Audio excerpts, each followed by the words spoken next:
নমস্কার বন্ধুরা, আজকে আমি দেখাবো আপনাদেরকে খিচুড়ি। আজকে ওয়েদারটা খুব ভালো, বৃষ্টি পড়ছে, প্লাস আবার মঙ্গলবারও আছে। তো এখানে আছে গোবিন্দভোগ চাল 2 বাটি আমি নিয়ে নিচ্ছি, ছোটো বাটি। এখানে আছে মসুর ডাল, এখানে আছে মুগ ডাল।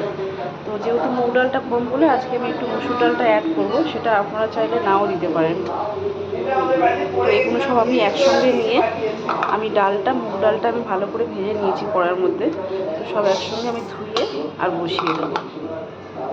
খিচুড়িতে আমি বসিয়ে দিয়েছি। এখানে আছে খিচুড়ি সব কিছু আছে। একটা বড় ফুলকপি, এখানে আছে 4 টুকরো, মানে 4টে আলু আমি 8 পিস করে নিয়েছি। আর আছে এখানে একটা বড় টমেটো, 4টে-5টা কাঁচা লঙ্কা আছে, এখানে 1 টুকরো আদা, এটাকে আমি বেটে নেব। তো এখানে আমি কড়ার মধ্যে তেল দিয়ে দিয়েছি, তেলটা গরম হয়ে গেছে। এবারে দিয়ে দেবো আমি আলুগুলো ভালো করে লাল করে আমি ভেজে নেব। আর এখানে খিচুড়িটা আমি বসিয়ে দিয়েছি, আলুটা ভেজে আমি খিচুড়ির মধ্যে অ্যাড করে দেবো। আলুগুলো খুব সুন্দর করে লাল করে নিয়েছি। এবার আমি আলুগুলোকে তুলে ফেলবো। তুলে ফেলেছি। এবার দিয়ে দেবো এই তেলের মধ্যে ফুলকপিগুলো লাল করে ভাজবো। ফুলকপি কিন্তু নরম নেই, সেই জন্য আমি ভেজে তুলে রাখবো, লাস্টে আমি অ্যাড করবো। তো এখানে আমি দিয়েছি এই খিচুড়ির মধ্যে আলুগুলোকে, তাহলে খিচুড়ির সাথে আলুটাও খুব ভালো করে সেদ্ধ হয়ে যাবে।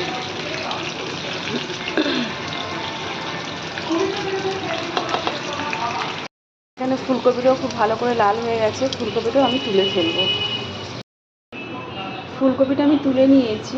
দিয়ে দিচ্ছি এর মধ্যে গোটা জিরে ফোড়ন, আর দিয়ে দেবো এখানে 3খানা শুকনো লঙ্কা রেখেছি, গোটা গরম মশলা, 2খানা তেজপাতা, এগুলো আমি ফোড়নে দিয়ে দেবো সব।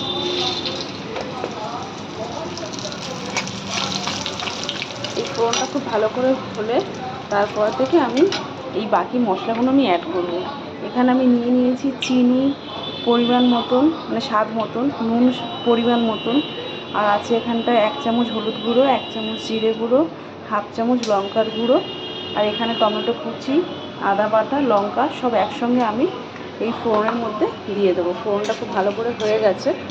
এবার আমি দিয়ে দেবো বাকি মশলাগুলোকে।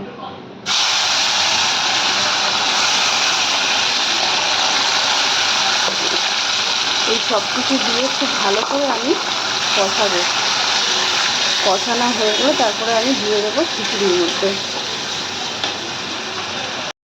এখানে মশলাটা খুব ভালো করে কষা হয়ে গেছে, দেখতেই পাচ্ছেন আপনারা। এই মশলাটাকে এবার আমি দিয়ে দেবো খিচুড়ির মধ্যে।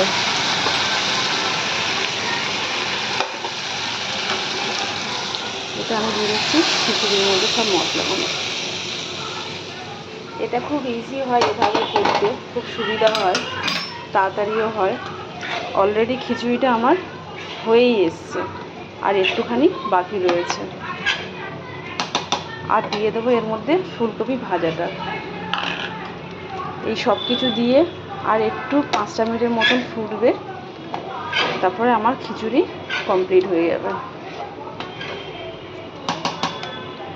খিচুড়ির সঙ্গে থাকছে আজকে পাঁপড় ভাজা, ডিম অমলেট, আর থাকছে ইলিশ মাছের ভাজা। সেগুলো আমি এখানে আর অ্যাড করছি না, তাহলে অনেকটা লম্বা হয়ে যাবে। এটা আমি 5টা মিনিট হতে দেবো।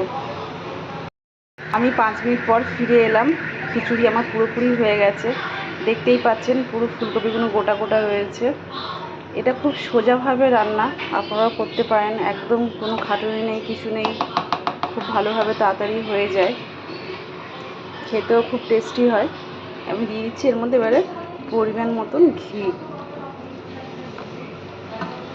এখন অল্প করে দিয়ে দিলাম টেস্টের জন্য, আবার খাবার টাইমে তো পাতে নিয়েই তো খাবে। তো আপনারা এইভাবে বাড়িতে বানিয়ে খেয়ে দেখবেন, আপনাদের খুব ভালো লাগবে। ভালো লাগলে আপনারা লাইক করবেন, শেয়ার করবেন। আজকে আমি এখানেই শেষ করছি। ধন্যবাদ।